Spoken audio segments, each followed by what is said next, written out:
अरे कोमल जल्दी उठो, आज क्या सारा दिन सोती ही रहोगी? माँ के पास नहीं जाना क्या? जल्दी से उठो और बच्चों को भी उठाओ। नीरज अपनी पत्नी कोमल को ना जाने कितनी देर से उठा रहा था, पर कोमल उठने का नाम ही नहीं ले रही थी। पर नीरज की आवाज़ों से बच्चों की नींद खुल गई। तभी नीरज की बड़ी बेटी बोली, क्या पापा आप भी कब से मोम को उठाने में लगे हो? आपको पता भी है रात के 2 बजे तक तो मोम पैकिंग ही करती रही। मोम थक गई होंगी, इसलिए उन्हें थोड़ा और सोने दो। ठीक है बेटा, तो अब तुम दोनों ऐसा करो, अपनी मोम के उठने तक तुम दोनों रेडी हो जाओ। नीरज अपने परिवार को अपने गांव जहां वो पला बड़ा था वहां लेकर जाने वाला था। उसके गांव में उसकी माँ और नानी रहती थी।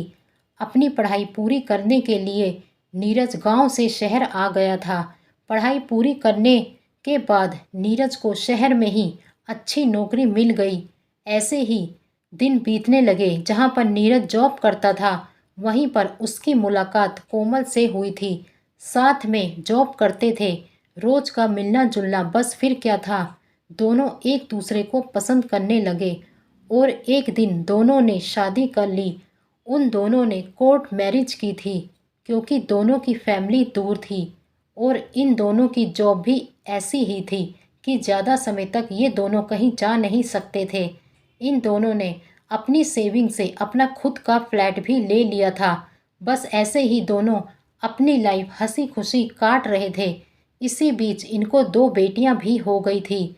बड़ी बेटी का नाम था स्वीटी, जो कि बीकॉम कर रही थी, और छोटी बेटी का नाम था रीटा, जो कि 8 क्लास में पढ़ रही थी।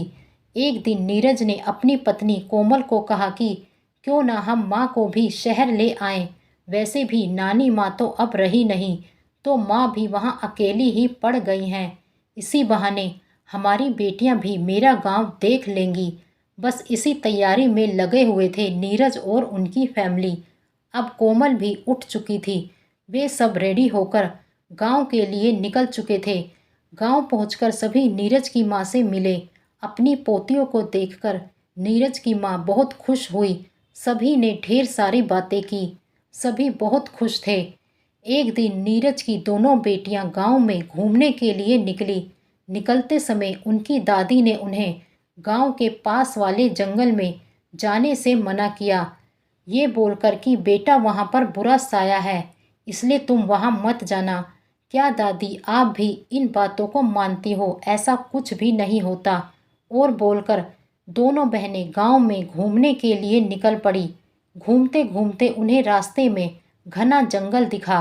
अब आजकल के बच्चे ऐसे ही होते हैं, जिस बात के लिए उन्हें मना करो पर वे वही करते हैं। दोनों बहनें जंगल की तरफ जाने लगी। जैसे ही दोनों जंगल में थोड़ा अंदर गई, तभी एक आदमी जो कि अधेड़ उम्र का था, उसने उन्हें रोक दिया और बोला, ए लड़कियों कहाँ जा रही हो? क्या तुम्हें किसी ने बताया नहीं कि वहाँ कोई साया है? वहाँ नहीं जाना चाहिए। अब अपने घर जाओ। दोनों बहनें घबरा गई और वहाँ से चली गई। दोनों बहनें सारी रात यही सोचती रही कि आखिर क्या है उस जंगल में। सभी गांव वाले वहाँ जाने से मना क्यों करते हैं? क्या सच में वहाँ कोई साया है या फिर गांव वालों का अंधविश्वास? ये तो हम पता लगा कर ही रहेंगे। फिर अगली सुबह दोनों बहनें अपना मोबाइल और कैमरा लेकर गांव के जंगल की तरफ चल पड़ी। दोनों बहनें गांव वालों से छुपते छुपाते जंगल के अंदर चली गई। जैसे जैसे वे जंगल के अंदर पहुंच जाती, उन्हें वहां से लोगों की आवाज़ें सुनाई देने लगी।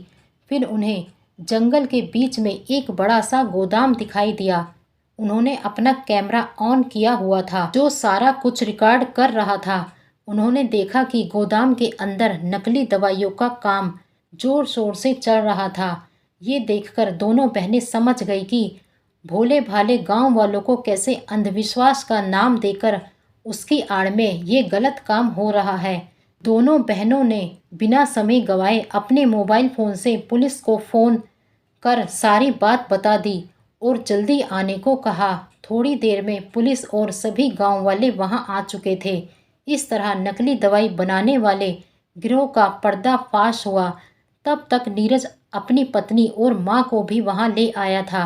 ये सारा घटनाक्रम देखकर और सुनकर तो उसे बड़ा डर भी लग रहा था, पर अंदर ही अंदर अपनी दोनों बेटियों पर गर्व भी महसूस हो रहा था। तो दोस्तों, बने रहिए हमारे इस चैनल पर। अगर आपको हमारी कहानियाँ पसंद आ रही हैं तो हमारे चैनल को सब्सक्राइब करें, लाइक करें और शेयर करें। धन्यवाद।